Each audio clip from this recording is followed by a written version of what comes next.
সালামু আলাইকুম প্রিয় শিক্ষার্থীরা। আমরা আজকে শুধু অ্যাপেই আছি ওয়ান শট ক্লাসের পর্ব 2 নিয়ে। পর্ব 1 যেটা গতকাল হয়েছিল গদ্য নিয়ে, আজকে আমরা পদ্য নিয়ে পড়াবো আর তার সঙ্গে পড়াবো সহপাঠ নিয়ে। সো আমি আশা করি তোমরা সবাই ভালো আছো। আমাকে স্পষ্ট শোনা যাচ্ছে কিনা, স্পষ্ট দেখা যাচ্ছে কিনা, এটা আমাকে একটু জানাও। ওয়ালাইকুম আসসালাম, ওয়ালাইকুম আসসালাম, ওয়ালাইকুম আসসালাম। আলহামদুলিল্লাহ, আলহামদুলিল্লাহ, আমি বেশ ভালো আছি। আমি বেশ ভালো আছি। আমি আশা করি তোমরা সবাই অনেক ভালো আছো। অসম্ভব গরম। আমি শিক্ষতে আসলাম, এই তো অফিসে আসলাম আমি ঘন্টাখানেক আগে। মানে এটা ভয়ংকর গরম। এটা কল্পনা করা যায় না। কি পরিমাণ গরম ঢাকা শহরে। আর ঢাকা শহরের ওয়েদার তো আসলে এত বাজে, এত বিশ্রী বাতাস, এটা মনে হয় না পৃথিবীর আর কোথাও আছে।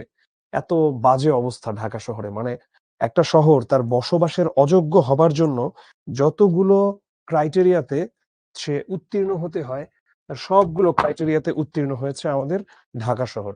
সো এই ঢাকা শহর নিয়ে আসলে আমার কিছু বলার নাই আর। ঢাকা শহরের অবস্থা এটা, এটা কোনো অ্যাঙ্গেল থেকে এটা আসলে বসবাসের যোগ্য কোনো শহর না আরকি। এটা বসবাসের অযোগ্য একটা শহর।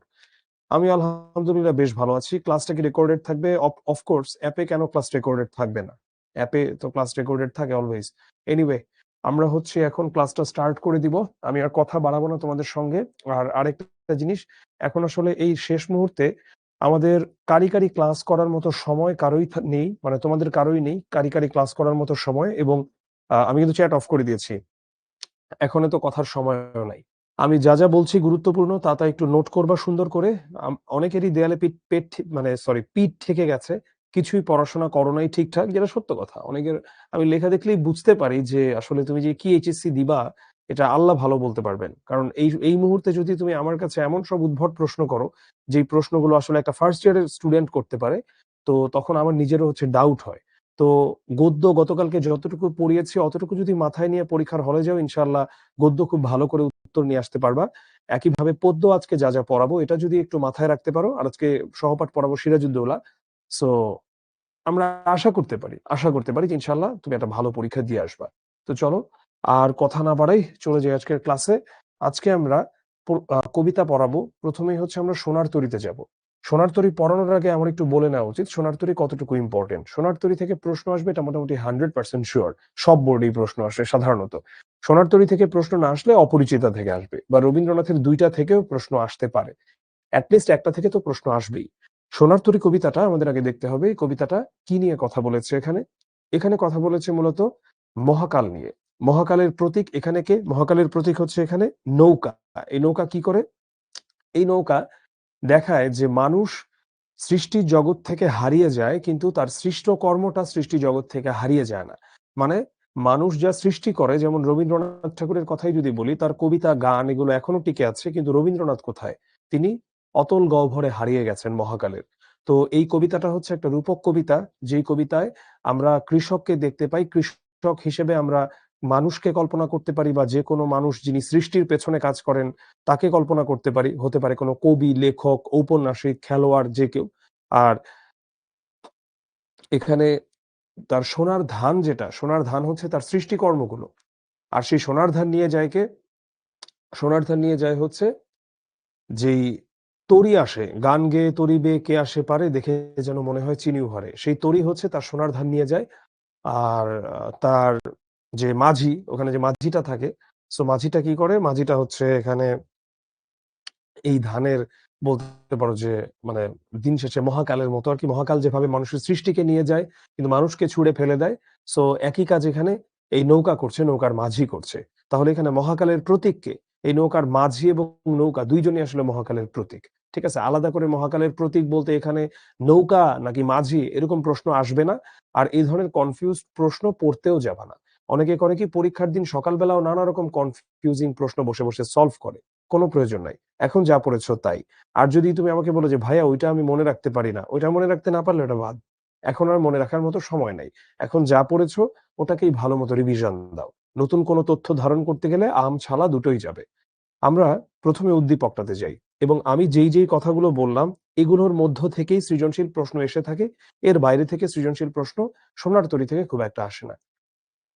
এ পৃথিবী যেমন আছে তেমনই ঠিক রবে, সুন্দর এ পৃথিবী ছেড়ে একদিন চলে যেতে হবে। তোমার টাকা কুড়ি সুন্দর বাড়ি সবই পড়ে রবে, তোমার কর্ম সাধন সৃজন পূজন তোমায় স্মরণ নেবে। তুমি আর থাকবে না এই জনাকীর্ণ ভবে। তুমি আর থাকবে না এই জনাকীর্ণ ভবে। এবার আমরা দেখব এখানে যে আমার এই উদ্দীপকে যাই দিয়েছে না কেন, এবার আমি সরাসরি চলে যাচ্ছি আমার লেখাতে। হ্যাঁ, আমার উত্তরে চলে যাচ্ছি আমি। সোনার তরী কবিতাটি কোন ছন্দে রচিত?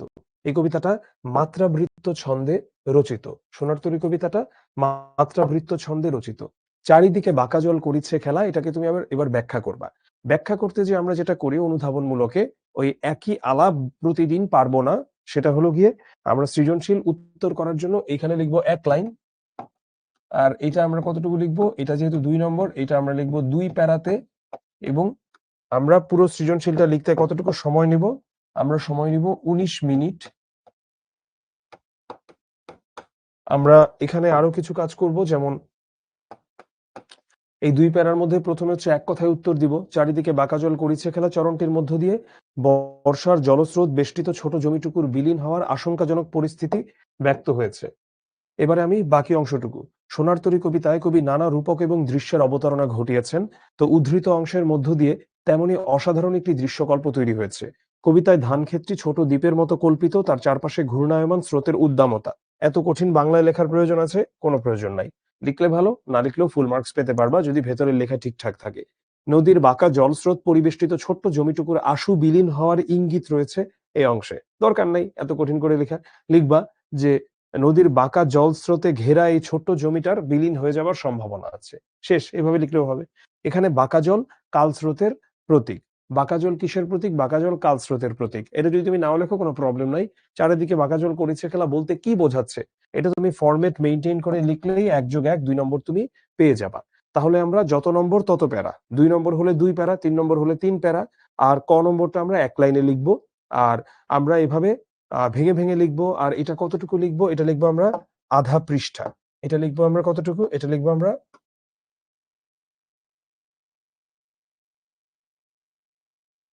আধা পৃষ্ঠা। হুম। উদ্দীপকে সোনার তরী কবিতার কোন ভাবের প্রকাশ ঘটেছে আলোচনা করো। আচ্ছা, সোনার তরী কবিতায় উল্লিখিত ব্যক্তি মানুষের মৃত্যুর বিপরীতে কর্মের অমরতার ভাবসত্যটি প্রকাশিত হয়েছে। সো এখানে আসলে তুমি আরো সহজ কথায় লিখতে পারো, সেটা হচ্ছে যে মানুষ মৃত্যুবরণ করে কিন্তু তার কর্ম বেঁচে থাকে, এই কথাটি প্রকাশিত হয়েছে। এভাবে লিখতে পারো। তো যেভাবেই লিখো তুমি ফুল মার্কসই পাবা। এইভাবে লিখলেও ফুল মার্কস পাবা, ওভাবে লিখলে ফুল মার্কস পাবা, যদি তোমার উত্তরটা সঠিক থাকে এবং তোমার ফরম্যাটটা ঠিক থাকে। ঠিক আছে?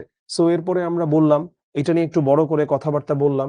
এই উপরে যে এক কথায় যে উত্তরটা দিয়েছিলাম এটাকে আমাদের একটা বিষয় লক্ষ্য রাখতে হবে, যে আমরা উদ্দীপকের কথা প্রথম আনবো কোথায়? প্রথম আনবো আমরা থার্ড প্যারাতে।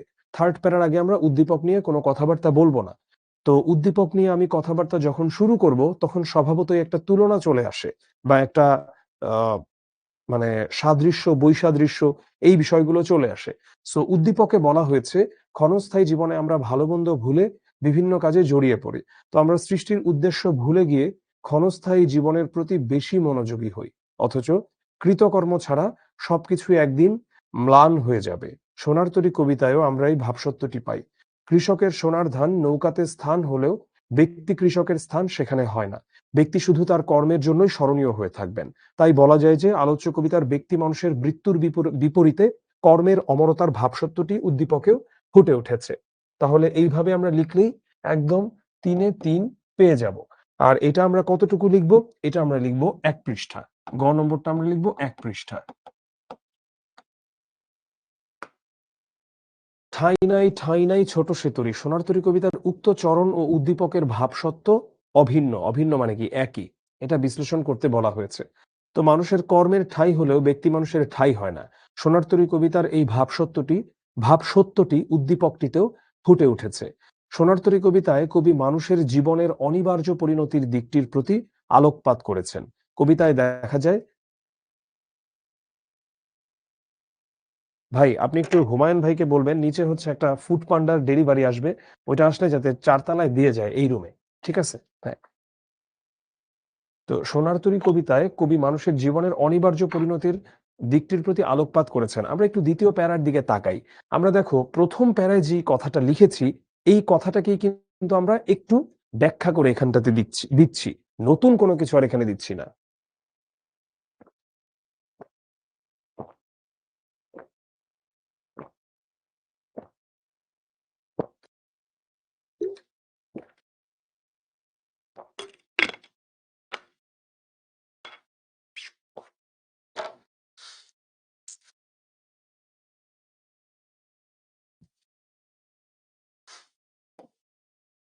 আচ্ছা, এবারে আমরা কিছু প্র্যাকটিসে চলে যাচ্ছি।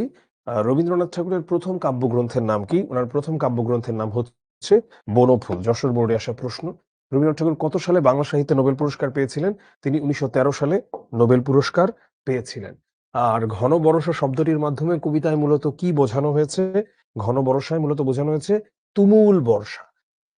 সোনার তরী কবিতায় ঘন বরষা বলতে কি একবার এটা বললাম যে এখানে আসলে দেখো একই প্রশ্ন দুইবার অপশন দিয়ে এসেছে, ভালো মতো দেখো। একটা, এই যে এখানে এসেছে ঘন বরষা তুমুল বর্ষা। যদি তুমুল বর্ষা থাকে তাহলে তুমুল বর্ষা দিবা। ঢাকা বোর্ড ২০২৩। যশোর বোর্ডে একই প্রশ্ন আসে যেখানে তুমুল বর্ষা উত্তরটাই ছিল না, তখন এখানে গভীর সংকট। আমরা যদি একটু লাইনটাতে যাই কবিতার, সেটা কি ছিল? যে গগনে গরজে মেঘ, ঘন বরষা, কূলে একা বসে আছি, নাহি ভরসা, রাশি রাশি ভাড়া ভাড়া ধান কাটা হলো সারা, ভরা নদী ক্ষুরো ধারা খর পরশা, কাটিতে কাটিতে ধান এলো বরষা। তো এই ঘন বরষা বলতে মূলত গভীর সংকটের কথা কেন বলা হয়েছে, এটা আমাদের একটু দেখতে হবে। গভীর সংকট বলতে আমরা এখানটায় দেখতে পাচ্ছি যে রূপক অর্থে কি বোঝানো হয়েছে কবিতাতে। গগনে গরজে মেঘ, ঘন বরষা, চারিদিকে অনেক বিপদ ঘনিয়ে আসছে, গভীর সংকট রূপক অর্থে। কিন্তু এটার প্রকৃত অর্থ কি ওখানে? প্রকৃত অর্থ বা প্রকৃত অর্থ বলবো না, আক্ষরিক অর্থ কি? ওখানে আক্ষরিক অর্থ যেটা দেওয়া আছে সেটা হলো তুমুল বর্ষা বা বর্ষণ। এই তো, এই হচ্ছে ডিফারেন্স। ধান কাটা হলো সারা চরণটির মাধ্যমে কোন ভাব প্রকাশ পেয়েছে? সেটা হচ্ছে কর্মের পরিণতি প্রকাশ পেয়েছে। সোনার তরী কবিতার বর্ণনা মতে বর্ষা কখন এলো? ধান কাটতে কাটতে, কাটিতে কাটিতে ধান এলো বরষা। সরাসরি কবিতার লাইন থেকে প্রশ্নটা করা। সোনার তরী কবিতায় কোন সময়ের কথা আছে? এটা হচ্ছে প্রভাত। প্রভাতের কথাই শুধু এখানে আছে, আর অন্য কোনো সময়ের কথা ওখানে উল্লেখ করা নেই। ওগো তুমি কোথা যাও, কোন বিদেশে? এখানে মাঝিকে বলছে যে বারেক ভিড়াও তরি কুলেতে এসে, তাই না? যখন মাঝি ওখান দিয়ে যাচ্ছিলেন তখন কথাগুলো কি ছিল? তখন কথাগুলো ছিল এমন যে গান গেয়ে তরিবে কে আসে পারে, দেখে যেন মনে হয় চিনি উহারে। তারপর তো একটা সময় যে বলে ওগো তুমি কোথা যাও কোন বিদেশে, বারেক ভিড়াও তরি কুলেতে এসে। সোনার তরী কবিতায় বাঁকা জল বলতে কোনটিকে বোঝানো হয়েছে? বাঁকা জল বলতে এটা কাল স্রোতের প্রতীক হিসেবে বাঁকা জলকে বোঝানো হয়েছে। এটা কি? এটা হচ্ছে কাল স্রোতের প্রতীক, এই বাঁকা জলটা। আচ্ছা, আমি একটু আমার মোবাইলটা চার্জে দেওয়াই। হ্যাঁ, আমার মোবাইলে কোনো চার্জ নাই। সো মোবাইলটা যে কোনো টাইম অফ হয়ে যেতে পারে। তোমরা আমাকে একটু কয়েক মিনিট অ্যালাউ করো। ফাহিম, একটু কাইন্ডলি মোবাইলটা চার্জে দিও তো ভাই। ল্যাপটপের চার্জারে না দেওয়াই ভালো যদি কারো কাছে নর্মাল চার্জার থাকে। C port. সো আমি আমার চার্জারটা আজকে আনি নাই। চার্জারটা আনবো আনবো ভাবছিলাম, আনা হয় নাই। এনিওয়ে, সো সোনার তরী কবিতায় কবি কিসে ঠাঁই নাই বলে উল্লেখ করেছেন? তরীতে ঠাঁই নাই। সো এই হচ্ছে আমাদের সোনার তরী কবিতার অংশ। এবারে আমি তোমাদের চ্যাটটা ওপেন করে দিচ্ছি, কারো যদি প্রশ্ন থাকে করো। ঠিক আছে, আমি চ্যাটটা রিজুম করে দিলাম। তোমাদের যদি কোনো প্রশ্ন থেকে থাকে তাহলে তোমরা করো। হ্যাঁ, আমি চ্যাটটা রিজুম করে দিয়েছি, কোনো প্রশ্ন থাকলে করো, অন্যথায় আমরা বিদ্রোহীতে চলে যাব। মহাকাল মানে হচ্ছে বলতে পারো যে সময়, যে সময়ের কোনো শেষ নাই শুরু নাই, এই যে সময় চলছে এটাকে মহাকাল বলতে পারো। হুম, ২ ঘন্টা না, ২.৫ ঘন্টা হবে ক্লাস।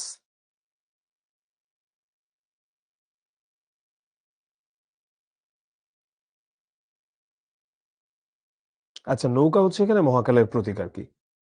হুম। বারেক মানে হচ্ছে একবার। ঠাঁই নাই নৌকাতে হবে না, বুঝি নাই তোমার প্রশ্ন আমি। ঠাঁই নাই ঠাঁই নাই ছোট সে তরী, আমারই সোনার ধানে গিয়াছে ভরি, এই তো। হুম, আক্ষরিক অর্থ মানে কি আর ইয়ে কি? আচ্ছা, আক্ষরিক অর্থ বলতে মূলত মাঝি কিসের প্রতীক? ইয়াসিন, প্রতীক না, এটা হচ্ছে প্রতীক। ঠিক আছে, পয়ের সাথে র ফলা হবে। আর ইয়াসিন, আমি প্রশ্নটার উত্তর দিয়েছি। তুমি যদি একই প্রশ্ন বারবার লিখতে থাকো আমি তোমাকে ক্লাস থেকে বের করে দিব। আর প্র্যাকটিস বুকটা যদি ভালোভাবে পড়ে থাকো এটা ইনাফ, সমস্যা নাই। একজন বলেছো, ঠিক আছে। কুমিল্লা বোর্ড থেকে দোয়া করবেন, ফি আমানিল্লাহ। হ্যাঁ, এই যে যেমন এই প্রশ্নগুলা, ঠিক আছে, খরপরশা মানে কি? এখন এটা তো একটা জ্ঞানমূলক প্রশ্ন। খরপরশা অর্থ কি? এটা তোমার বইয়ের শব্দার্থতেই দেওয়া আছে। তুমি ওখান থেকেই চেক করে নাও। এখন আমাদের এই ক্লাসটাতে যে ২.৫ ঘন্টা আছে, এখানে তুমি ওই ধরনের প্রশ্নগুলা করো, যেই প্রশ্নের উত্তর তুমি বইয়ে পাবা না। ঠিক আছে? যেমন জেসমিন লিখেই যাচ্ছ খরপরশা কি, খরপরশা কি? তো এটা কি বলবো আমি বলো? সোনার ধান কিসের প্রতীক? আমি পড়ানোর শুরুতে এটা বললাম। তাহলে ক্লাসে মনোযোগ দেও না। যারা এই ধরনের প্রশ্ন করো, সো আই ডাউট তারা কি এইচএসসি এক্সাম দিবা? মানে তুমি যদি কিছুই না পড়ো সারা বছর, তাহলে ধরো আমি লাস্ট মোমেন্টে আসলে তোমাকে এই ১ টা ২ টা কথা বলে লাভ কি? তোমার কি পরীক্ষা ভালো হবে ২.৫ ঘন্টার ক্লাস করে? ভালো হবে না। যে বাস্তব সত্য। আমি গতকালকেও বলছিলাম এটা যে আমি ভন্ডামির বিনয় তোমার সামনে এসে দেখাবো না। যে অনেক ভালো হয়ে যাবে। এই ২.৫ ঘন্টার ক্লাস ১০০% গ্যারান্টি দিচ্ছি। আমি কেন? এটা পৃথিবীর কেউই দিতে পারবে না। ঠিক আছে? হ্যাঁ,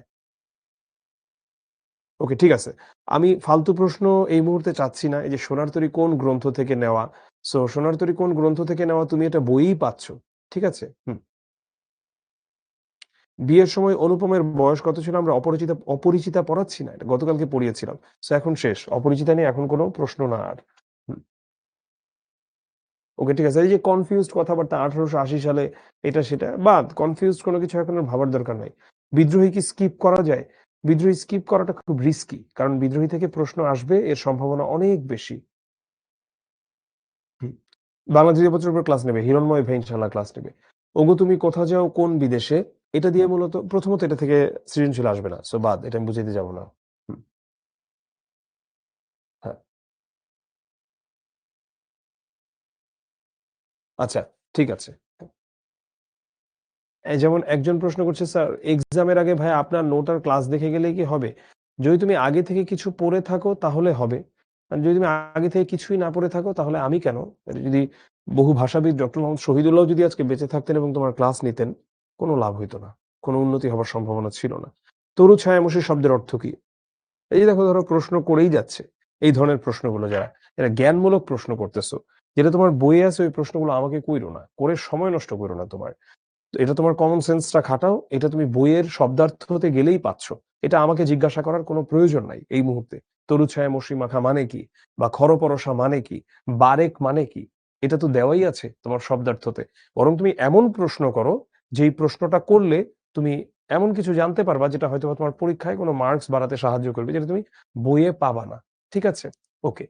সো বিদ্রোহী কবিতা পড়ানোর আগে বিদ্রোহী কবিতা নিয়ে অল্প একটু বলে নিতে হয়।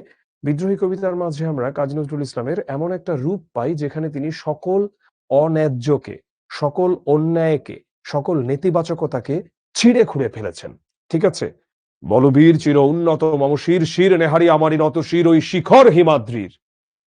এখন এই যে এই বিদ্রোহী কবিতা এর মধ্যে এত কঠিন শব্দ আছে এবং এত গ্রিকের মানে গ্রিক রূপকথা মানে গ্রিকের পৌরাণিক কাহিনী আছে, মহাভারত রামায়ণের কাহিনী আছে। তো এটা আসলে আমরা কিভাবে এটা গ্রহণ করব এ বড় গুরুত্বপূর্ণ বিষয়। মানে গ্রহণ করব বলতে বোঝাচ্ছি এটাকে আমরা কিভাবে জিনিসটা নিয়ে উত্তর করব। ঠিক আছে? সো উত্তর করার জন্য আমাদেরকে যেই বিষয়টা লক্ষ্য রাখতে হবে সেটা হলো আমরা যখনই আ বিদ্রোহী উত্তর করতে যাব, আমি কথাটা আমার স্টুডেন্টদেরকে বলে নেই, যদি তোমার আগে থেকে পড়া থেকে থাকে তাহলে তুমি বিদ্রোহী অ্যান্সার করবা। আর যদি না থেকে থাকে তাহলে তুমি বিদ্রোহী স্কিপ করবা। বিদ্রোহী কি ইম্পোর্টেন্ট? খুবই ইম্পোর্টেন্ট। কিন্তু এই আগে থেকে পড়া না থাকলে একদিনে বিদ্রোহী পড়ে বোঝাটা খুব কঠিন। তাও যদি রেকর্ডিং ক্লাস থাকে রেকর্ডেড ক্লাস দেখে নিতে পারো চাইলে। চলে যাব তবু আজ যতক্ষণ দেহে আছে প্রাণ, প্রাণপণে পৃথিবীর সরাবো জঞ্জাল। এ বিশ্বকে শিশুর বাসযোগ্য করে যাব আমি। নবজাতকের কাছে এ আমার দৃঢ় অঙ্গীকার। এখন আমরা একটা ইয়েতে যাই। বিদ্রোহী কবিতাটি কোন কাব্যগ্রন্থ থেকে নেওয়া হয়েছে? এটা 'অগ্নিবীণা' কাব্যগ্রন্থ থেকে নেওয়া হয়েছে। আমি সেই দিন হব শান্ত বলতে কবি কি বুঝিয়েছেন? এটা নিরন্তর বিদ্রোহের লক্ষ্যমাত্রা নির্ধারণের ব্যাপারটি বুঝিয়েছেন। এবার আমি আসি কি এটাকে একটু বইয়ের ভাষায় বড় করে লিখলাম। That's it. তারপরে উদ্দীপক ও বিদ্রোহী কবিতার ভাবগত মিল তুলে ধরো। আমি আজকের ক্লাসটা ২.৫ ঘন্টা নিব না। কারণ আমার মনে হচ্ছে ২.৫ ঘন্টা করে ক্লাস করানোটা তোমাদের জন্য সময় নষ্ট হচ্ছে। কারণ এখন পরীক্ষার আগে তোমাদের সেলফ স্টাডিটা এই ক্লাস করার চেয়ে বেশি গুরুত্বপূর্ণ। তো আজকে ক্লাসটা আমরা চেষ্টা করব ২ ঘন্টার মধ্যে শেষ করে দিতে। ২ ঘন্টাও তো অনেক সময় ২ ঘন্টা। এবং মনোযোগ রাখা তো কঠিন। ২.৫ ঘন্টার ক্লাসে তো আসলে মনোযোগ রাখাও কঠিন। তো উদ্দীপক ও বিদ্রোহী কবিতার ভাবগত মিল তুলে ধরো। এখন ১ম এ আমরা ভাবগত মিলটা কি এটা বলে দিব। মানুষের যথাযথ অধিকার প্রতিষ্ঠার দিক থেকে। এটা হচ্ছে ভাবগত মিল। হ্যাঁ। এরপরে আমি এটাকে বইয়ের ভাষায় লিখলাম। এরপরে আমি এতটুকটাকে আবার লিখলাম, এতটুকটাকে একটা তুলনা দিয়ে লিখলাম। নারীর প্রতি সহিংসতা নির্মূলে সামাজিক সচেতনতার বিকল্প নেই, উদ্দীপক ও মাসিপিসি গল্পের আলোকে বিশ্লেষণ করো। আচ্ছা, সো এখানে আমরা করব কি, এখানে আমরা প্রথমে এক কথায় উত্তর দিব, তারপরে আমরা এটাকে একটু বইয়ের ভাষায় বড় করে লিখব, সেই একই আলাপ উদ্দীপকের সাথে রাখবো, লাস্টে আমরা একটা সিদ্ধান্তে যাবো। চলো আমরা অবজেক্টিভ প্র্যাকটিস করি। বিদ্রোহী কবিতা রচনার শতবর্ষ পূর্ণ হয়েছে কবে? 2021 সালে। এটা কিন্তু একটা শতবর্ষ পালিত হয়েছিল, কারণ নজরুলের সবচেয়ে বিখ্যাত কবিতা, এবং এই কবিতার পরেই মূলত কাজী নজরুল ইসলামকে বিদ্রোহী কবি আখ্যাটা দেওয়া হয়। তো 2021 সালে এটা হয়েছিল 100 বছর, কারণ এটা 1921 সালে লেখা।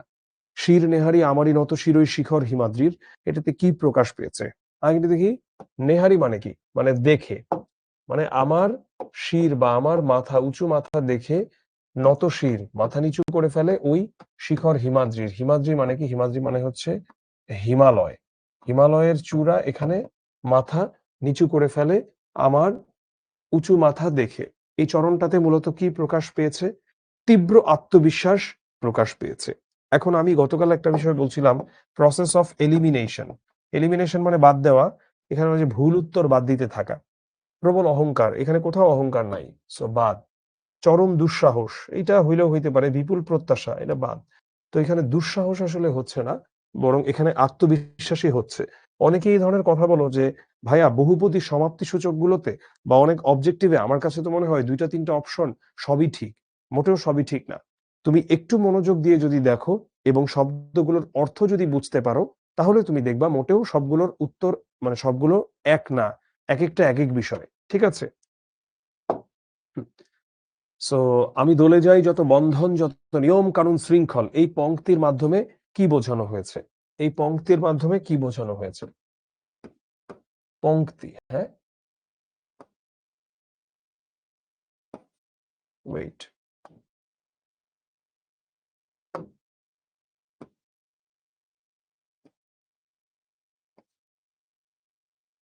পংক্তির মাধ্যমে বোঝানো হয়েছে কি? এই পংক্তির মাধ্যমে বোঝানো হয়েছে কবির কোনো পরোয়া নেই, তিনি কোনো কিছুই পরোয়া করেন না। এটাই হচ্ছে এই পংক্তির মাধ্যমে বোঝানো হয়েছে। বিদ্রোহী কবিতায় কবি কার বুকের ক্রন্দন শ্বাস? তিনি বিধবার বুকের ক্রন্দন শ্বাস। এটার পেছনে যুক্তি কি? এটার পেছনে কোনো যুক্তি নাই, এটা হচ্ছে শুধু একটা তথ্য, এটার পেছনে যুক্তির কোনো কিছু নাই। মম এক হাতে বাঁকা বাঁশের বাঁশরি, আর হাতে রণতুর্য, এই চরণটিতে কি প্রকাশ পেয়েছে? আচ্ছা, মম এক হাতে বাঁকা বাঁশের বাঁশরি, আর হাতে রণতুর্য, এটাতে প্রথমত প্রমাণ পেয়েছে প্রেম এবং দ্রোহ। এখন মনে হতে পারে কেন যুদ্ধ নয়, কেন দ্রোহ? এখানে তিনি যুদ্ধের কথা কোথায় বলছেন? তিনি বিদ্রোহের কথা বলছেন। বিদ্রোহ আর যুদ্ধ জিনিসটা তো এক নয়। এখন আমাদের এখানে জুলাই আন্দোলন হয়েছে, এটা একটা বিদ্রোহ হয়েছে, এখানে কি যুদ্ধ হয়েছে?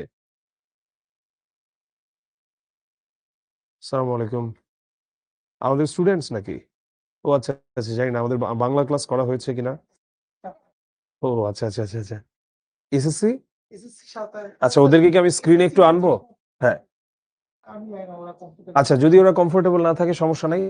আমাদের হচ্ছে, তোমরা কোথা থেকে, মানে কোন জায়গা থেকে এসেছো আজকে? ও, ঢাকার সুদূর মগবাজার থেকে আজকে আমাদের গুলশান 2-এ দুইজন শিক্ষার্থী আমাদের সঙ্গে দেখা করতে এসেছে। যাই হোক, তারা হচ্ছে পর্দার সামনে আসতে চাচ্ছে না, কিন্তু ওদের মতো তোমাদের জন্যও কিন্তু শিখো ক্যাম্পাসের দুয়ার সব সময় খোলা। এসে যাও, আর কফির দাওয়াত তো থাকলে। বাই দ্য ওয়ে, জিমি ভাই, আশা করি ওরা কফি খেয়েছে। খুব শীঘ্রই ওরা কফি খাবে বলে আমার বিশ্বাস। তো সেই বিশ্বাস রেখে আমি কি আবার ক্লাসে ফিরে যাব? কারণ ওরা হচ্ছে এসএসসি, এইচএসসি 27, ওরা হচ্ছে তোমাদের আরেকটু বড় মানুষজন, এবং এদের জাস্ট এইচএসসি দরজায় কড়া নাড়তেছে। তো তাহলে আমি ওদের ক্লাস নিচ্ছিলাম, আমি কি আবার ওদের ক্লাসে ফিরে যাবো? সেটাই বললাম, যে দরজায় কড়া নাড়তেছে আর কি, ওরা দরজা খুলে ফেলবে কিছুক্ষণের মধ্যেই। এইচএসসি চলে আসছে ওদের, এইচএসসি এবং আলিম পরীক্ষা। তো আমরা কি আবার বিদ্রোহে চলে যাব? আচ্ছা, আমরা আবার ফিরে আসছি। হ্যাঁ, তো প্রেম ও দ্রোহ, দ্রোহ আর যুদ্ধের মাঝে পার্থক্য কোথায়? দ্রোহ আর যুদ্ধের মাঝে পার্থক্য হচ্ছে এই যে জুলাই আন্দোলন হলো, এটাকে আমি বললাম যে একটা বিদ্রোহ হলো। এটা কি যুদ্ধ করছি? আমরা যুদ্ধ করি নাই, সরাসরি যুদ্ধ আমরা করি নাই, ঠিক আছে? বিদ্রোহী কবিতায় ব্যবহৃত ঐতিহাসিক চরিত্র কোনটি? ঐতিহাসিক চরিত্র হচ্ছে এখানে চেঙ্গিস। হ্যাঁ। বিদ্রোহী কবিতায় কবি কাকে কুর্নিশ করেন? তিনি কুর্নিশ করেন হচ্ছে নিজেকে। এগুলো লাইন আর কি, ডিরেক্ট কবিতার লাইন। বিদ্রোহী কবিতায় কবি নিজেকে কার দণ্ড বলে অভিহিত করেছেন? পরশুরাম। পরশুরামের দণ্ড। আমি এগুলোতে কিছুই এক্সপ্লেইন করতে যাব না এখন, কারণ এগুলো হচ্ছে জ্ঞানমূলক। আমি এখানে অবজেক্টিভ বেশিরভাগই জ্ঞানমূলক দিয়েছি। অভিন্ন তথ্যভিত্তিক আমি দেই নাই, মানে বহুপদী সমাপ্তি সূচক আমি দেই নাই। সো বিদ্রোহী কবিতায় কবি কাকে অকাল বৈশাখীর এলো কেশে ঝড় বলেছেন? তিনি নিজেকেই এটা বলেছেন। কবি কার উন্মনমন? কবি হচ্ছে উদাসীর উন্মনমন। সো তোমাদের মনে যদি কোনো প্রশ্ন থেকে থাকে তোমরা করো, আমি চ্যাটটা রিজুম করে দিচ্ছি। চ্যাটটা আমি রিজুম করলাম।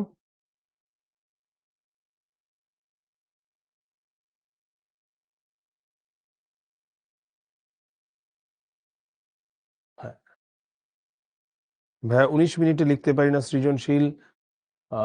আচ্ছা, 19 মিনিটে লিখতে পারি তাহলে একটু ছোট করে ফেলবা জয়, যতটুকু লিখো ততটুকু ছোট করে ফেলবা আর কি।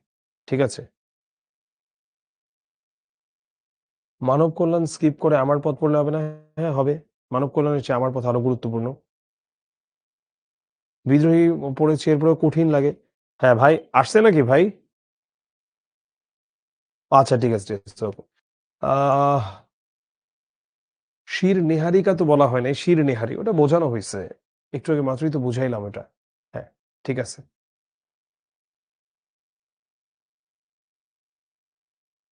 ধর্মরাজের দণ্ড। কেন, আমি কি এখানে কিছু ভুল পড়াইছি নাকি?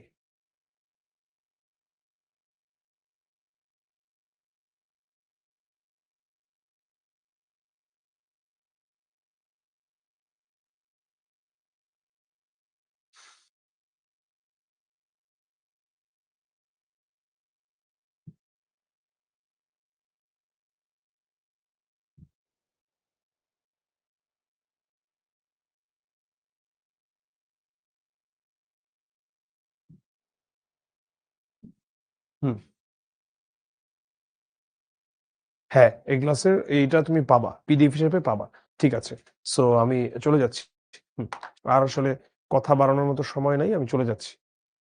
শেষ পর্যন্ত শুধু প্র্যাকটিস বুক লিখে হবে হবে। 20 মিনিট লিখলে 20 মিনিট লিখলে তুমি টাইমের শর্টেজে টাইমের শর্ট পড়বে তোমার।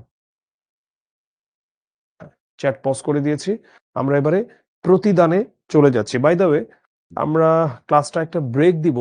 আমরা ফার্স্ট ব্রেকটা দিব প্রথম 1 ঘন্টায়। 4টার সময় যে আমরা একটা 15 মিনিটের বিরতি দিব। প্রতিদান। প্রতিদান কবিতাটা কবি জসীমউদ্দিনের যে আঙ্গিকে লেখা, এটা আমাদের একটু বলে নেওয়া ভালো। এখানে আমরা দেখতে পাই যে কবির প্রতি যে যতই খারাপ আচরণ করেছে না কেন, কবি সেই প্রতিদানটা দিয়েছেন ভালোভাবে। অর্থাৎ নেতিবাচকতার বিরুদ্ধে তিনি দাঁড়িয়েছেন ইতিবাচকতার সাথে। যে তার সাথে খারাপ আচরণ করেছে তার বিনিময়ে তিনি ভালো আচরণ করেছে। যে তার ঘর ভেঙে দিয়েছে তিনি তার ঘর বানিয়ে দিয়েছেন। যে তাকে আহ ঘর ছাড়া করেছেন, কবি বরং তার জন্যই পথে পথে ঘুরে বেরিয়েছেন। যে কবির রাতের ঘুমকে হরণ করেছেন, কবি সেই মানুষের রাতের ঘুমটাকেই যেন আরো ভালো মতো জড়িয়ে ধরে রাখতে চেয়েছেন, এরকম আর কি। তো যে পথে গিয়েছে তারা কালিদাস, দান্তে ও হোমার, অজেয় রবীন্দ্রনাথ, বেদব্যাস, খোয়াম, হাফিজ, সুকান্ত, মিল্টন, শেলি অকাতরে ঢেলে মনসিজ, সেই পথে গেছে সেও। এই শান্তি আমার তোমার, হে মন প্রফুল্ল হও, শোনো তার মৃত্যুহীন গান, মানুষ সকল সত্য, এই সত্যে আমি অনির্বাণ। এখন আমরা চলে যাচ্ছি কবিতায়। নিরন্তর শব্দের অর্থ কি? নিরন্তর শব্দের অর্থ অবিরাম। যে কবির ঘর ভেঙেছে, কবি তার ঘর বাঁধতে চান কেন? যে কবির ঘর ভেঙেছে সে কবির ঘর বাঁধতে চান কেন? তো এখানে হচ্ছে লিখে দিবা, যেই পদ্ধতি বলেছি ওভাবে এক এক পেয়ে যাবা। সো উদ্দীপকের ভাবের সঙ্গে প্রতিদান কবিতার সাদৃশ্য দেখাও। এখানে আসলে একই বিষয়াদি নিয়েই প্রশ্ন এসে থাকে, তাই আমি একটা একটু দেখাচ্ছি, তাহলে তোমরা বুঝবা, এর বাইরে সৃজনশীল আসবে না। যেমন এখানে মূল ভাবটা হচ্ছে মানবতাবাদী চেতনা। তো প্রতিদান কবিতায় মানবতাবাদী চেতনা অত্যন্ত আবেগময় ভাষায় প্রতিফলিত হয়েছে। কবির ঘর যে ভেঙেছে, তিনি সেই ঘরটা বেঁধে দিতে চান। তাকে যে পর করে দিতে চেয়েছে, তিনি তাকে আপন করতে চান। এমনি ভাবে কবির প্রতি সকল অসদাচারীর প্রতি ভালোবাসাপূর্ণ হৃদয় নিয়ে এগিয়ে এসে মানবতাবোধের মূর্ত প্রতীক রূপে কবি নিজেকে উপস্থাপন করেছেন। তো উদ্দীপকে মানবতার গান গেয়ে যাওয়া বিশ্বখ্যাত মনীষীদের উদাহরণ টেনে আনা হয়েছে। কালিদাস, দান্তে, হোমার, রবীন্দ্রনাথ, বেদব্যাস, খোয়াম, হাফিজ, সুকান্ত, মিল্টন, শেলি সবাই আন্তরিকতার সাথে মানবতার বাণী বিলিয়ে গিয়েছেন। পৃথিবীতে শান্তির সুবাতাস ছড়িয়ে দেওয়াই ছিল তাদের আরাধনা। তো তো একইভাবে প্রতিদান কবিতাতেও আমরা এই বিষয়গুলোই দেখতে পাই। তো আসলে পুরো কবিতা জুড়ে ঘুরে ফিরে এটাই এসেছে।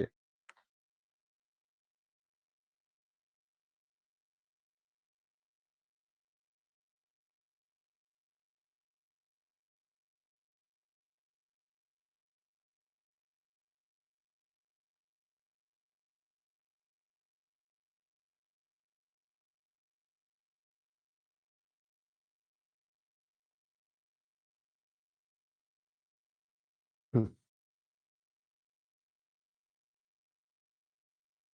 উদ্দীপকের ভাবের সঙ্গে প্রতিদান কবিতার সাদৃশ্য দেখাও।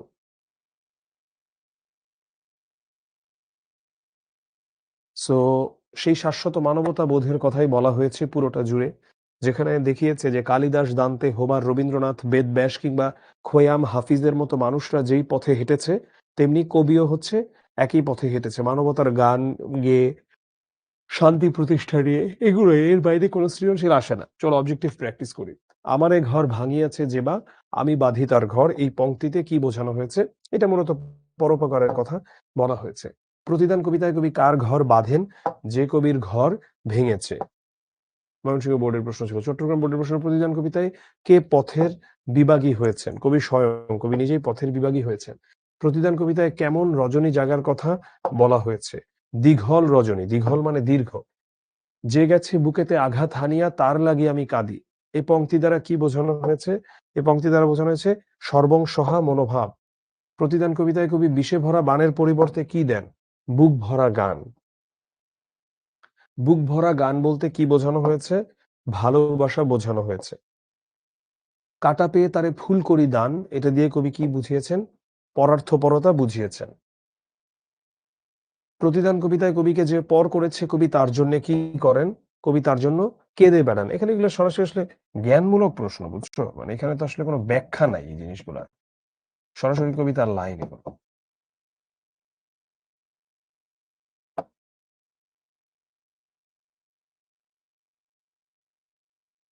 মহানুভবতা প্রকাশ পেয়েছে জসীমউদ্দিনের। আচ্ছা, এবারে আমরা তাহারই পরে মনেতে চলে যাব। তাহারই পরে মনে, এই কবিতাটা মূলত সুফিয়া কামালের কবিতাটার মধ্যে আমরা যেটা পাই যে কবিতাটাতে দেখা যায় উম আমাদের স্বজন হারানোর যে বেদনা, এবং এটা ওই শেখ হাসিনার ওই মানে ভাঙা রেডিওর মতো স্বজন হারানোর বেদনা না। এটা হচ্ছে তার হাসব্যান্ড মারা যাওয়ার পরে তিনি প্রচন্ড রকম ভাবে, সৈয়দ নেহাল হোসেনের মৃত্যুর পরে সুফিয়া কামাল প্রচন্ড রকম ভাবে ভেঙে পড়েন। তো বসন্ত আসে, ঋতুরাজ বসন্ত আসে, প্রকৃতি তার নিজের সাজে সাজে, এবং প্রকৃতি তার রূপ ধারণ করে নিজের মতো করে বসন্তে। কিন্তু কোনো কিছুই কবির নজরে আসে না। কোনো কিছুই তার কাছে আর স্বাভাবিক মনে হয় না। আমি নিজেও যেমন এটা অনেকটুকু রিলেট করতে পারি। এই ঈদের দিন, কুরবানির ঈদের দিন আমার মা মারা গেছেন। তো ফজরের নামাজের আগে আমার মা মারা গেছেন। তা আমাদের কাছে কি ওই ঈদের দিনটা আসলে একটা উপভোগ্য দিন ছিল? আমাদের কাছে তো এটা কোনো উপভোগ্য দিন ছিল না। বরং আমাদের কাছে ওই দিনটা কোনোই অর্থ বহন করে নাই। এটাই ছিল আমাদের ঈদের দিন। ঠিক আছে? সো যাই হোক, তাহারই পরে মনে।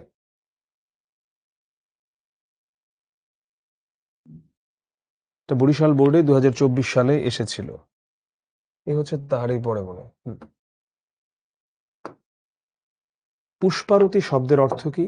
পুষ্পারতি শব্দের অর্থ হলো বন্দনা। পুষ্প মানে ফুল, আরতি মানে হচ্ছে বন্দনা বা প্রার্থনা এমন। মাঘের সন্ন্যাসী বলতে কবি কি বোঝাতে চেয়েছেন? প্রকৃতিতে বসন্ত আসার আগে, ভাই আসছে? ওকে, থ্যাংক ইউ ভাই।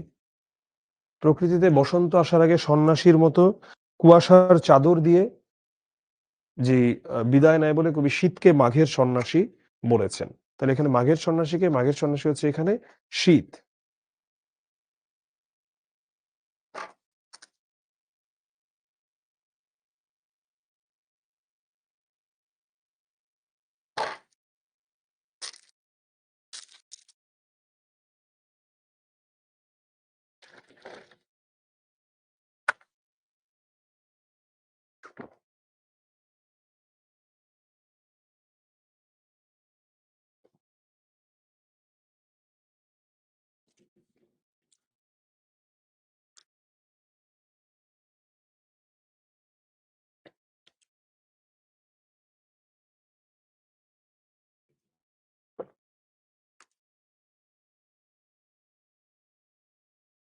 এটা খুব কমন একটা প্রশ্ন এখানে যে মাঘের সন্ন্যাসীটা কে ছিল?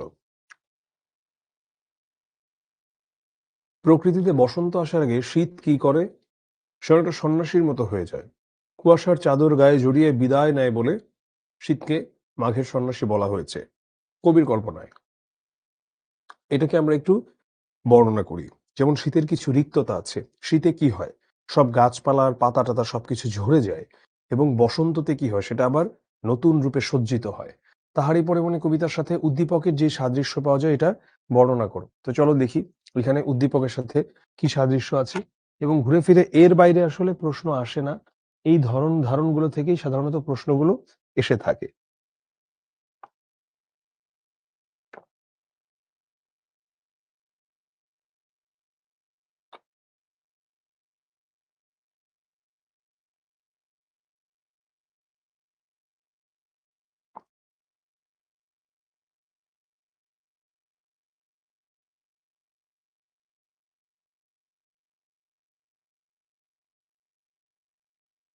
উদ্দীপকের মূল ভাব তাহারই পরে মনে কবিতার আংশিক বা খণ্ডাংশ মাত্র।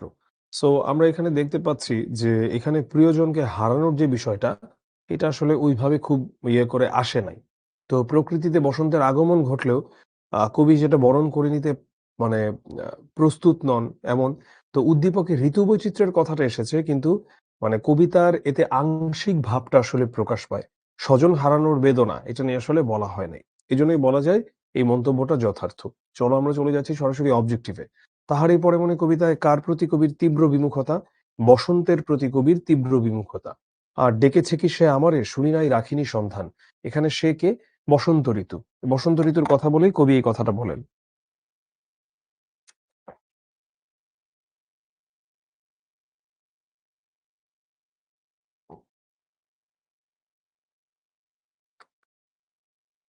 তরি তার এসেছে কি?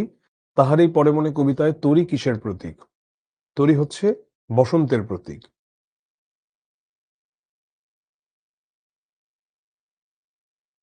বাতাবি নেবুর ফুল ফুটেছে কি?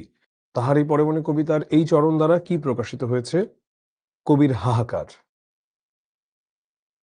হে কবি, নীরব কেন ফাগুন যে এসেছে ধরায়। এখানে নীরব কেন বলতে কবির কেমন অবস্থা বোঝায়? কাব্য ও গান রচনায় সক্রিয় না হওয়া সম্পর্কে বোঝায়। ওগো কবি ওই অভিমান করেছ কি তাই? কবির অভিমানের কারণ কি? কবির অভিমানের কারণ হচ্ছে ফাগুন প্রকৃতির নিয়মে চলে এসেছে। এটাই হচ্ছে কবির অভিমানের কারণ। তাহারই পরে মনে কবিতায় কবি কাকে মাঘের সন্ন্যাসী রূপে কল্পনা করেছেন? তিনি শীতকে মাঘের সন্ন্যাসী রূপে কল্পনা করেছেন।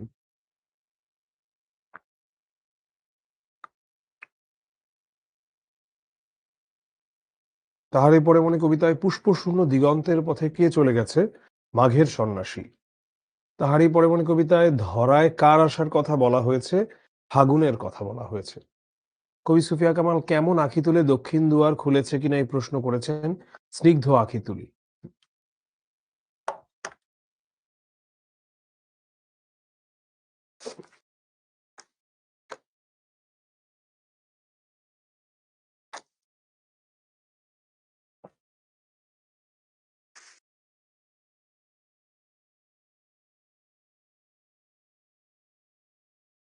18 বছর বয়সে যাই এবার একটু। তার আগে তোমাদের মনে যদি কোনো প্রশ্ন থেকে থাকে প্রশ্নগুলো আমরা একটু অ্যান্সার করি। রিজুম করেছি, প্রশ্ন থাকলে করো।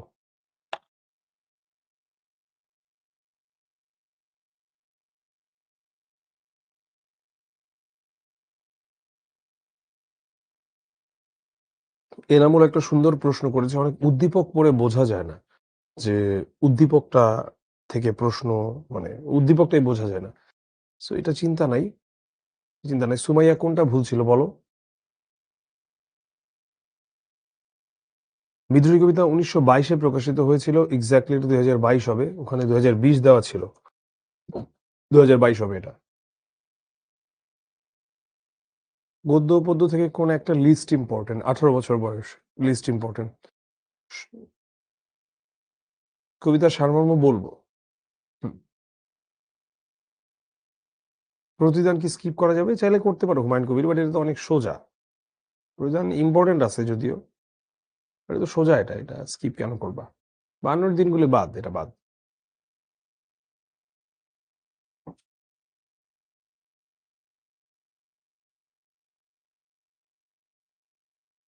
চ্যাটটা পজ করে দিলাম, হ্যাঁ?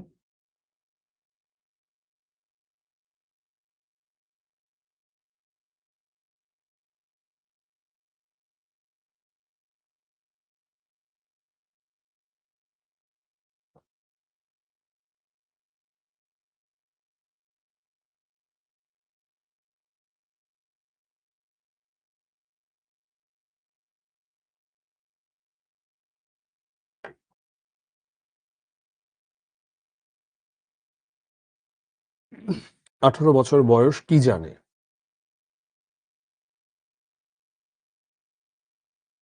18 বছর বয়স রক্তদানের পুণ্য জানে। তবু 18 শুনেছি জয়ধ্বনি, চরণটি ব্যাখ্যা করো। আচ্ছা, 18 বছর বয়সটা আসলে আমি একটু স্কিপই করি। 18 বছর বয়সটা নিয়ে খুব একটা প্রশ্ন আসে না। 18 বছর বয়সের মূল ভাব কি? 18 বছর বয়সের মূল ভাব হচ্ছে যে এই বয়সটা অনেক বেশি সংগ্রামশীল। এই বয়সে অনেক কিছু জয় করা যায়। এই ধরনের কথাবার্তাই আছে এটার মধ্যে। 18 বছর বয়সটা স্কিপ করে আমরা চলে যাই হুম, সরাসরি অবজেক্টিভে চলে যাই, হ্যাঁ? কারণ এই ক্লাসটা যথেষ্ট বোরিং হয়ে যাচ্ছে শেষ মুহূর্তে যেয়ে।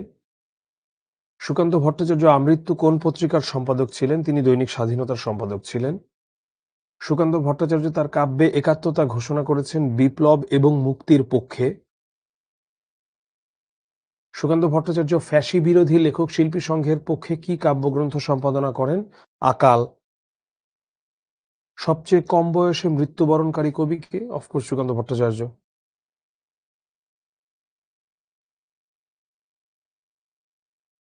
18 বছর বয়স কবিতায় তরুণেরা শপথের কোলাহলে কি সঁপে দেয়? আত্মাকে সঁপে দেয়। 18 বছর বয়স কি জানে না? 18 বছর বয়স কাদা জানে না। তাজা তাজা প্রাণে অসহ্য যন্ত্রণা কিসের? অন্যায় অবিচারের। বিপদের মুখে 18 বছর বয়স কেমন? অগ্রণী। কখন হাল ঠিক রাখা ভার? দুর্যোগে।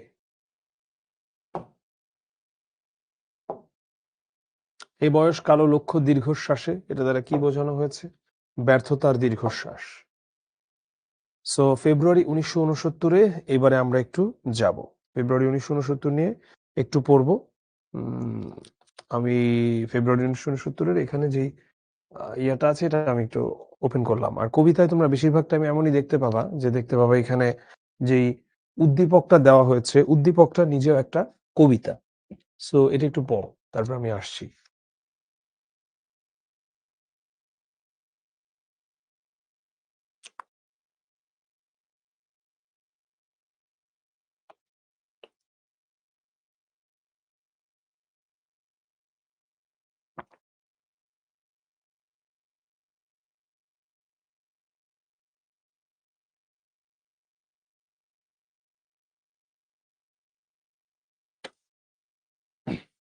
সাবাস বাংলাদেশ, এ পৃথিবী অবাক তাকিয়ে রয়, জ্বলে পুড়ে মরে ছারখার, তবু মাথা নোয়াবার নয়। এখন অনেকেই একটা প্রশ্ন করছো যে উদ্দীপকে যা দিয়েছে যদি সেটা না বুঝি তাহলে কিভাবে উত্তর করব? সেটা উত্তর করতে পারবা কিছুটা ধারণার ভিত্তিতে। গ আর ঘ উত্তর করতে পারবা। ক আর খ তো উদ্দীপকের সাথে সম্পৃক্ত না, ওটা তো মুখস্থ। এখন ঠিক আছে, উত্তর করতে পারবা। এখন সেই উত্তর করতে পারার বিষয়টা আমাদের একটু মানে মাথায় রাখতে হবে যে আমরা মানে একদম না বুঝলে ওইটাতে না অ্যান্সার করাই ভালো। একদম যদি না বুঝি, একদম না বুঝবে এরকম হওয়ার আসলে কথা না।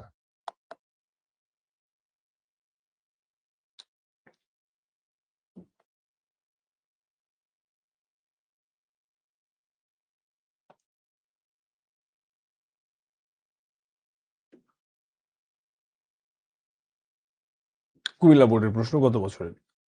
ফেব্রুয়ারি 1969 কবিতাটি কোন কাব্যগ্রন্থ থেকে নেওয়া হয়েছে? এটা শামসুর রহমানের নিজ বাসভূমে, সেখান থেকে নেওয়া হয়েছে।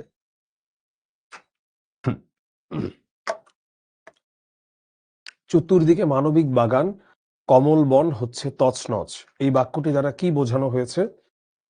বলতে ঘাতকের অশুভ তৎপরতায় মানবিকতা ও সৌন্দর্যের বিনাশকে বোঝানো হয়েছে। আমরা এক কথায় প্রথমে উত্তর দিয়ে পরে সেটাকে কবিতার ভাষাতেই ওটাকে আমরা একটু বিশদভাবে লিখলাম আমাদের অনুধাবন মূলকে।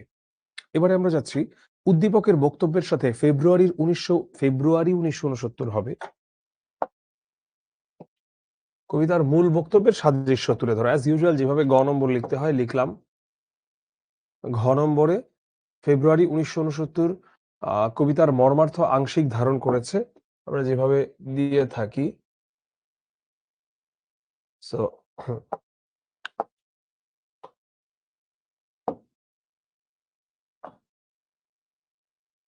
কবি শামসুর রহমান পৈতৃক নিবাস কোন গ্রামে? নরসিংদীর পাড়াতলী গ্রামে। আবার ফুটেছে দেখো কৃষ্ণচূড়া থরে থরে শহরের পথে। এটা জাতীয় জীবনের কোন দিকটিকে তুলে ধরে? এটা জানি, আমরা ভাষা আন্দোলনকে তুলে ধরে। নরম কবিতাটা বুঝলেই এটা জানা যায়। তারপরে এই কৃষ্ণচূড়া ফুল কোথায় ফুটেছে? কৃষ্ণচূড়া ফুল ফুটেছে শহরের পথে। শহরের পথে থরে থরে কোন ফুল ফুটেছে? কৃষ্ণচূড়া ফুটেছে।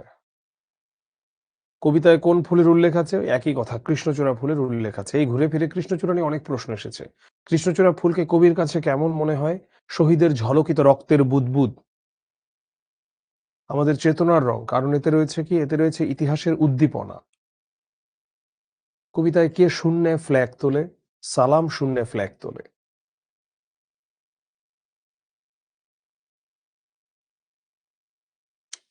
1969-এও সালাম রাজপথে নেমে কি করে? সালাম রাজপথে নেমে শূন্যে তোলে ফ্ল্যাগ। দুঃখিনী মাতার অশ্রুজলে কোথায় ফুল ফোটে? বাস্তবের বিশাল চত্বরে। সো এই হচ্ছে আমাদের এতটুকু পর্যন্ত। এখন আমরা একটা ব্রেকে যাব। আমি কিংবদন্তির কথা বলছি, এটা ইম্পর্টেন্ট, বাট ব্রেকে যাওয়ার আগে আমি তোমাদের কাছ থেকে কিছু প্রশ্ন নিব। এতক্ষণ পর্যন্ত যা পড়ালাম, যদি তোমাদের মনে কোনো প্রশ্ন থেকে থাকে তোমরা সেই প্রশ্ন করতে পারো। হ্যাঁ, বিদ্রোহী শতবর্ষ 2022, ওটা ভুল ছিল, ওখানে 2020।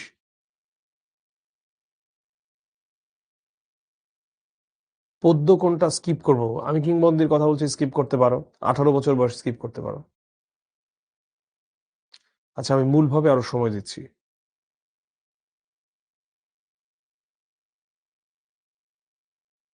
এক্সামে মার্জিন পেন্সিল দিয়ে করতে পারো, সমস্যা নেই। কলম দিয়েও করতে পারো, কোনো সমস্যা নেই। আমি নিজে আমার সময় পেন্সিল দিয়ে করতাম।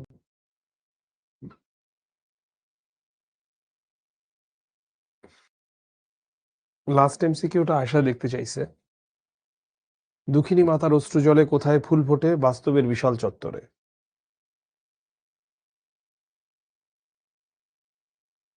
ওকে। সিকিউতে কি ব্লু পেন ইউজ করবে কিনা? আচ্ছা, চ্যাটটা আমি আবার পজ করে দিচ্ছি। সিকিউতে ব্লু পেন ইউজ করতে পারো হেডলাইন লেখার ক্ষেত্রে, বাট মূল বিষয় লেখার ক্ষেত্রে না। এবার আমরা একটা ব্রেক দিই। আমরা একটা 15 মিনিটের 15 মিনিট না, 12 মিনিটের মতো একটা ব্রেক দিই। আমরা ঠিক 4টা বেজে 5-এ ফিরছি।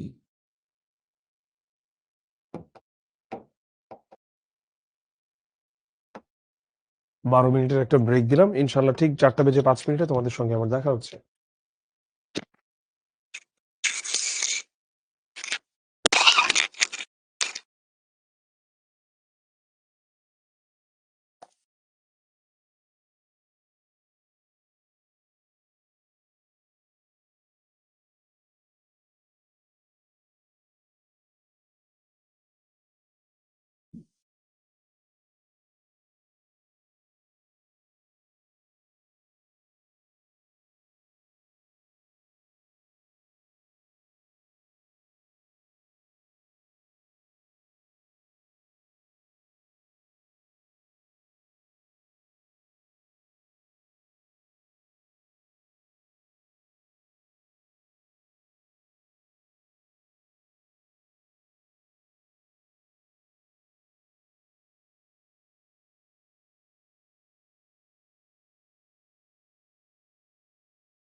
আমি একটা ব্রেক দিচ্ছি এমনিতেই। 4টা 5-এ আমরা হচ্ছে আবার শুরু।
সো এখন আমি কিংবদন্তির কথা বলছিতে চলে যাচ্ছি। এটা স্কিপ করতে পারো চাইলে, যদিও বা এটা দেখতে আপাত দৃষ্টিতে অনেক গুরুত্বপূর্ণ মনে হয়, কিন্তু এটা থেকে প্রশ্ন খুব কম আসে বোর্ডে, এবং 18 বছর বয়স থেকে প্রশ্ন কম আসে। সো এই দুইটাই আছে, নিজ দায়িত্বে রিস্ক নিয়ে এটা তুমি স্কিপ করতে পারো, কারণ দুইটাই অনেক সহজ। সো এটা স্কিপ করলে যদি এসে পড়ে, আমি জানি না এই বিষয়ে কোনো কিছু, কারণ এটা থেকে প্রশ্ন আসে তো খুব কম আসে। এখন কম আসে বলে যে আসবে না এরকম তো আসলে কোনো গ্যারান্টি কেউ দিতে পারবে না। মানে এটা এক গায়েবের মালিক আল্লাহ ছাড়া, আর যিনি প্রশ্ন করছেন সেই ভদ্রলোক ছাড়া আর কেউ দিতে পারবে না। এনিওয়ে, আমি কিংবদন্তির কথা বলছি। এটাতে আমরা দেখছি যে এখানে যে সৃজনশীলটা আছে ওটা আমি আর আলাদা করে প্র্যাকটিস করাইলাম না। আমি কিংবদন্তির কথা বলছি যে শুধু একটা বিষয় আমি বলি, মূল ভাবটা। সেটা হলো, আমি কিংবদন্তির কথা বলছি পুরো কবিতা জুড়ে আমরা দেখতে পাই যে আমাদের পূর্বপুরুষদের নানা রকম ভালো ভালো কথাবার্তা বলা হয়েছে এবং তাদের অনেক অর্জনের কথা বলা হয়েছে। সো এভাবেই পুরো কবিতাটা এগিয়ে গেছে, এবং এভাবেই পুরোটা আসলে, মানে এটা থেকে প্রশ্ন যেহেতু খুব একটু কম আসে সৃজনশীল, তাই আমি এটাতে যাচ্ছি না। এটাতে আমরা এখন কিছু অবজেক্টিভে যাব। একটু ওয়েট। অবজেক্টিভের পরে আমরা সুখ পড়বো, সুখের পরে সুচেতনা পড়বো। এখন শুধু অবজেক্টিভই পড়াবো, এরপর আমরা সহপাঠে চলে যাব। এখনো বাকিগুলোতে আমরা শুধু অবজেক্টিভই পড়াবো, আমরা সাবজেক্টিভে যাব না। হুম।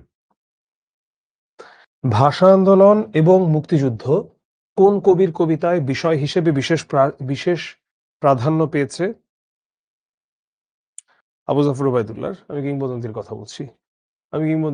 কবিতায় কবি মা কিসের কথা বলতেন? মা নদীর কথা বলতেন। কবি কার যুদ্ধের কথা বলেছেন? কবি ভাইয়ের যুদ্ধের কথা বলেছেন। জিও ভাই উচ্চারিত কেমন শব্দ কবিতা? জিও ভাই উচ্চারিত সত্য শব্দ কবিতা। কবির মতে কর্ষিত জমির প্রতিটি শস্যদানা কি? কর্ষিত জমির প্রতিটি শস্যদানা কবিতা। কোন পংক্তিটি চিত্রকল্প বা ইমেজের প্রকৃষ্ট উদাহরণ? কর্ষিত জমির প্রতিটি শস্যদানা কবিতায়। একটি উজ্জ্বল জানালার কথা বলছি। এখানে উজ্জ্বল জানালা কিসের প্রতীক? মুক্ত জীবনের প্রত্যাশার প্রতীক। আমি কিংবদন্তির কথা বলছি কবিতা অনুসারে কিভাবে যুদ্ধ আসে? ভালোবেসে যুদ্ধ আসে। আচ্ছা, আমি আর এই ক্লাসটাতে বেশি সময় নিব না, আমি এখন অবজেক্টিভ প্র্যাকটিস করাই, সুখের অবজেক্টিভ প্র্যাকটিস করাই, তারপরে আমি এই লাস্টে যেটা আছে সেটা অবজেক্টিভ প্র্যাকটিস করাই, এরপর আমি সহপাঠে চলে যাই। সহপাঠটা নিয়ে একটু কথা বলা দরকার, এরপর ক্লাসটা শেষ করে দিই, কারণ তোমাদের এখন সেলফ স্টাডি করাটা অনেক বেশি দরকার, বসে বসে 2.5 ঘন্টার ক্লাস করার চেয়ে। আচ্ছা, সো ভাষা আন্দোলন ও মুক্তিযুদ্ধ। ওয়েট, কিসের মধ্যে কি?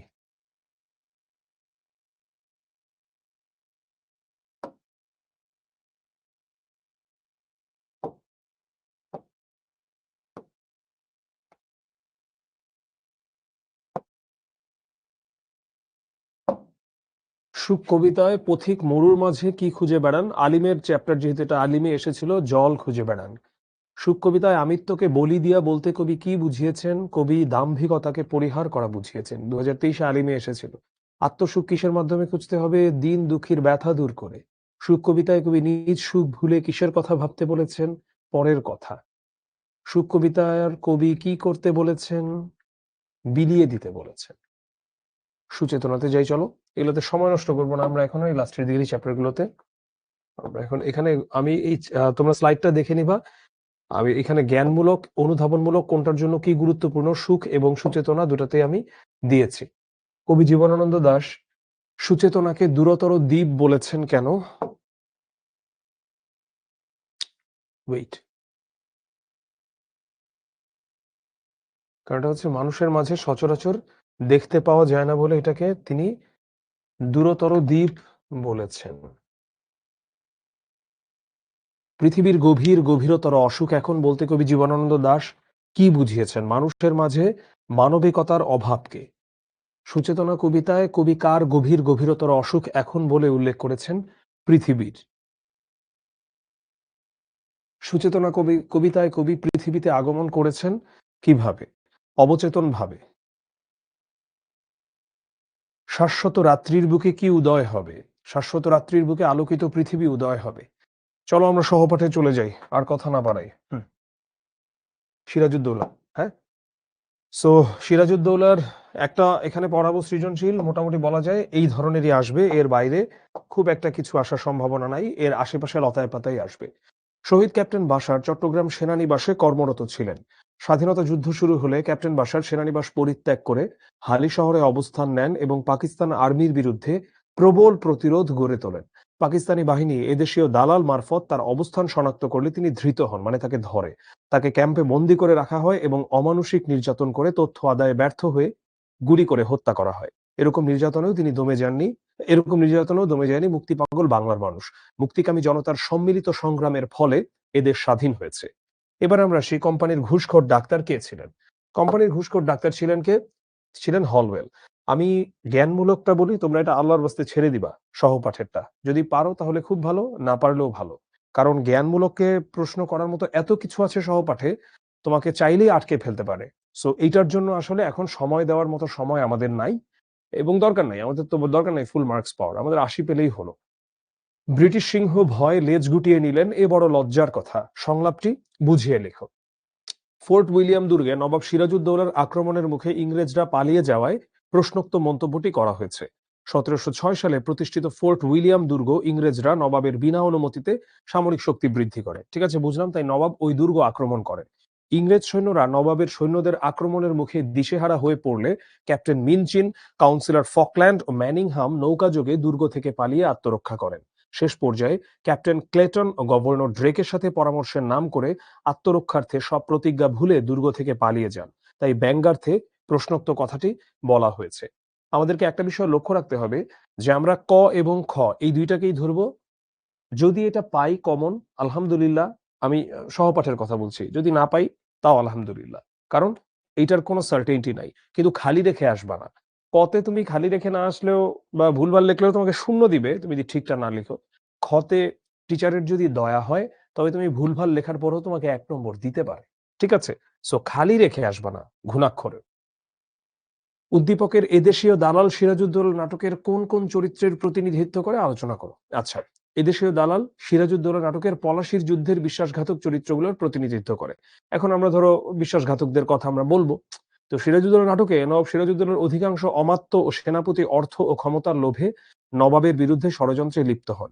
মীর জাফর আলী খান নবাব হওয়ার লোভে বিশ্বাসঘাতকতা করেছিলেন। তার সঙ্গে হাত মেলান রাজা রাজবল্লভ, জগৎ শেঠ, রায় দুর্লভ। এমনকি নবাবের খালা ঘসেটি বেগমও তার বিরুদ্ধে অবস্থান নেন এবং ষড়যন্ত্র সফল করার জন্য অর্থ ব্যয় করেন। তো উদ্দীপকে উল্লিখিত এদেশীয় দালালেরা পশ্চিম পাকিস্তানি শাসক গোষ্ঠীর সহচর হয়ে উঠেছিল। তাই ১৯৭১ সালে যখন বাংলাদেশের সর্বস্তরের মানুষ স্বাধীনতার জন্য সর্বাত্মক প্রচেষ্টা চালিয়ে যাচ্ছিল, তখন তারা গণশত্রুর ভূমিকায় অবতীর্ণ হয়েছিল। নির্লজ্জের মতো দেশদ্রোহী হয়েছিল তারা। এরা ব্যক্তি স্বার্থকে প্রাধান্য দিতে গিয়ে দেশবাসীকে বিপন্ন করে তুলেছিল। দেখো, প্রথমে আমরা কথা বলি কি নিয়ে? প্রথমে আমরা কথা বলি উদ্দীপক নিয়ে, তারপর আমরা কথা বলি মূল যেই পার্টটা বইয়ের সেটা নিয়ে। যে ১৭৫৭ সালের পলাশির যুদ্ধের বিশ্বাসঘাতকদের চিত্রই ফুটিয়ে তুলেছে। তাই নিঃসন্দেহে বলা যায় উদ্দীপকে উল্লিখিত এদেশীয় দালাল সিরাজউদ্দৌলা নাটকের মীর জাফর সহ সিরাজউদ্দৌলার বিশ্বাসঘাতক অমাত্যদের প্রতিনিধিত্ব করেছে। আচ্ছা, উদ্দীপকে জনতার সম্মিলিত সংগ্রামে এদের স্বাধীন হলেও সিরাজউদ্দৌলা নাটকে প্রতিরোধ না করে লোকজন মুর্শিদাবাদ ছেড়ে পালিয়েছে। উক্তিটির সত্যাসত্য যাচাই করো। উক্তিটির সত্যাসত্য যাচাই করো। বাংলাদেশের সাধারণ জনগণ জেগে উঠলেও সিরাজউদ্দৌলার প্রজারা জেগে না ওঠায় প্রশ্নোক্ত উক্তিটি যথার্থ। আচ্ছা, এখন আমি যেটা বলি সেটা একটু দেখো। আমরা অ্যান্সার করছি, ঠিক আছে। এখানে যখন হচ্ছে তোমার তুমি গ এবং ঘ অ্যান্সার করছো, গ এবং ঘতে যদি তুমি ঠিকঠাক নাও পারো, তুমি যদি ওই ফরম্যাট মেইনটেইন করে, মানে ওই ধরো ৩ প্যারা ৪ প্যারা ওভাবে তুমি যদি ভেতরে একটু বানায় ছানায়ও লেখা দিয়ে আসো, তুমি নাম্বার পাবা। অন্তত 50% নম্বর পাবা, এতটুকু আমি তোমাকে নিশ্চিত করতে পারি। কারণ বোর্ডে খাতাটা কিন্তু খুব শিথিলভাবে দেখা হয়। তোমাদের কলেজে খাতা যেভাবে দেখা হতো, বোর্ডে এর চেয়ে আরো অনেক শিথিলভাবে খাতা দেখা হবে। তো তুমি যদি ফাঁকা রেখে আসো, সেখানে তো আর কেউ নম্বর দিতে পারবে না। ফাঁকা না রেখে এসে বরং তুমি যদি সেখানে কিছু লিখে আসো, তাহলে নম্বর দিতে পারবে। এজন্যই আমি সৃজনশীলের ক্ষেত্রে বারবার বলি যে সৃজনশীলটা খুব পারফেক্ট হতে হবে তার কোনো প্রয়োজন নেই। কিন্তু সৃজনশীলটাকে একটা ফরম্যাট মেইনটেইন করে সুন্দর করে লিখবো, সেটার প্রয়োজন রয়েছে। সেটার উপর ভিত্তি করে আমার নম্বর আসবে। সিরাজউদ্দৌলা ছিলেন প্রকৃত দেশপ্রেমী, কিন্তু তার প্রজারা ছিল অসচেতন ও ভীরু প্রকৃতির। কেউ বা ছিল স্বার্থপর, কেউ শক্তি সামর্থ্যহীন। তো সমর কৌশল না জানার দোহাই দিয়ে তারা যুদ্ধক্ষেত্র থেকে সরে থাকতে চেয়েছিল। তাদের দৃঢ় মনোবল ছিল না বলে আশাও রাখতে পারেনি। উদ্দীপকে বর্ণিত হয়েছে বাংলাদেশের সাধারণ জনগণ তৎকালীন পশ্চিম পাকিস্তানের শাসক গোষ্ঠীর বিরুদ্ধে রুখে দাঁড়িয়েছিল। 1971 সালে এদেশের সর্বস্তরের মানুষ সম্মিলিতভাবে মুক্তিযুদ্ধে অংশ নিয়েছিল, তাই পাকিস্তানিদের হীন প্রচেষ্টা শেষ পর্যন্ত বাধা হয়ে দাঁড়াতে পারেনি। শক্তিশালী হানাদার বাহিনীর আক্রমণে বাংলার লাখো মানুষকে আত্মত্যাগ করতে হয়েছে। এ ত্যাগের বিনিময়ে স্বাধীন হয়েছে বাংলাদেশ। বাংলাদেশের সাধারণ জনগণ দেশাত্মবোধের চেতনায় জেগে উঠেছিল বলেই 1971 সালে দেশ স্বাধীন হয়েছে। 1757 সালের পলাশির যুদ্ধে এদেশীয় দালালদের মতোই ঘৃণ্য ভূমিকা পালন করেছিল মির্জাফরেরা, কিন্তু তাদের প্রতিরোধে সিরাজউদ্দৌলার প্রজারা জেগে ওঠেনি। তারা প্রাণের ভয়ে পিছু হটেছিল। তারা সম্মিলিতভাবে রুখে দাঁড়ালে হয়তো তখন বাংলার স্বাধীনতা ক্ষুণ্ণ হতো না। তাই উদ্দীপক ও আলোচ্য নাটকের প্রেক্ষিতে প্রশ্নোক্ত উক্তিটিকে যথার্থ বলা যায়। তো এইগুলার বাইরে তেমন কিছু আসবে না। ওই বিশ্বাসঘাতকতাকে ঘিরেই প্রশ্ন আসবে। মৃত্যুকালে সিরাজের মুষ্টিবদ্ধ হাত কিসের প্রতীক? খুব গুরুত্বপূর্ণ একটা প্রশ্ন এটা। অন্তিম প্রচেষ্টার প্রতীক। সিরাজউদ্দৌলা নাটকে দ্য ব্রেভেস্ট সোলজার আখ্যা দেওয়া হয়েছে কাকে? এটা আখ্যা দেওয়া হয়েছে মীর মর্দানকে। আমরা এতদিনের ভুল সংশোধন করার এই শেষ সুযোগ, ভুল সংশোধন করার এই শেষ সুযোগ আমাকে নিতে হবে। সিরাজ কোন প্রসঙ্গে কথা বলেছিলেন? যুদ্ধক্ষেত্রে সরাসরি গমনের প্রসঙ্গে কথা বলেছিলেন। সিরাজউদ্দৌলা নাটকে স্ট্যান্ডিং লাইক পিলার্স বলতে কি বোঝানো হয়েছে? বোঝানো হয়েছে নবাবের সৈন্যদের কথা। এখন থেকে কারো শান্তিতে আর কোন রকম বিঘ্ন ঘটবে না। সিরাজউদ্দৌলা নাটকে যিনি এই আশা ব্যক্ত করেছেন তিনি কে? তিনি হচ্ছেন মীর জাফর। ইতিহাসের একজন সামন্ত নবাব হয়েও সিরাজউদ্দৌলা নাটকে সিরাজ চরিত্রটি হয়ে উঠেছে লড়াকু বীর। সিরাজউদ্দৌলা নাটক কত অঙ্কে বিন্যস্ত? এটা 4 অঙ্কে বিন্যস্ত। সিরাজউদ্দৌলার হত্যাকাণ্ড ঘটে কোথায়? এটা ঘটে জাফরাগঞ্জের কয়েদখানায়। বিষয়গত দিক থেকে সিরাজউদ্দৌলা কোন ধরনের নাটক? এটা একটা ঐতিহাসিক নাটক। ক্লাইভ উমিচাঁদের চুক্তিতে দুটো দলিল করতে চায় কেন? ঠকানোর উদ্দেশ্যে। সিরাজউদ্দৌলা নাটকের দলিলে সর্বশেষ স্বাক্ষর করে কে? সর্বশেষ স্বাক্ষর করে রাজবল্লভ। নবাবের কোনো ক্ষমতা নেই। ক্লাইভের এ কথার অর্থ কি? ক্লাইভের এ কথার অর্থ নিকটস্থরা প্রতারক। সিরাজের বিরুদ্ধে ঘসেটি বেগমের আক্রোশের কারণ কি ছিল? রাজনৈতিক প্রাধান্য লাভ। গঙ্গা জল ছুঁয়ে ঈশ্বরের নামে শপথ করেছিল কে? রাজবল্লভ। উমিচাঁদ কোথা থেকে বাংলাদেশে আসে? উমিচাঁদ পারস্য থেকে বাংলাদেশে আসে। এই ছিল আমাদের আজকের ক্লাস। যদি তোমাদের মনে শেষ কোনো প্রশ্ন থেকে থাকে তাহলে তোমরা করো, আর শেষ প্রশ্ন না থাকলে তোমরা এখন পড়তে বসো। কারণ এখন এই প্রশ্ন করা ক্লাস দেখার চেয়ে অনেক গুরুত্বপূর্ণ হচ্ছে তোমাদের পড়া। কোনো প্রশ্ন থাকলে করো, কোনো প্রশ্ন না থাকলে ক্লাসটা এখানে ইতি টানি। 2.5 ঘন্টার ক্লাস ছিল, আমি এটা 1.5 ঘন্টাতেই শেষ করে দিয়েছি। হ্যাঁ, অনুপমের বয়স কত ছিল? এটা বাদ দাও, এটা আসবে না। হ্যাঁ, ঠিক আছে, এই কনফিউজিং জিনিসগুলো আল্লাহর রাস্তে বাদ দাও। হ্যাঁ, আপনি একই জিনিস প্লিজ আর কপি পেস্ট করো না। হুম। শামসুর রহমানের পৈতৃক নিবাস কোথায়? যেটা দেওয়া আছে সেখানেই হবে, দেখে নাও। হ্যাঁ, বিদ্রোহী আর আমি কিংবদন্তির কথা বলছি, এই দুইটা স্কিপ করলে হবে কিনা? স্কিপ করে রিস্ক থাকে, কারণ বিদ্রোহী অনেক ইম্পর্টেন্ট। তো পদ্য কোনটা স্কিপ করব? তাহলে এতক্ষণ কি বললাম? কি বললাম এতক্ষণ? আমি জানি না কি বললাম। সোনার ধান কিসের প্রতীক? নাজিফা। তাহলে তুমি ক্লাসের প্রথমে কোথায় ছিলা? সোনার তরী নিয়ে তো অনেক কথা বলা হলো। রেকর্ডিং এ দেখে নিবা সোনার ধান কিসের প্রতীক।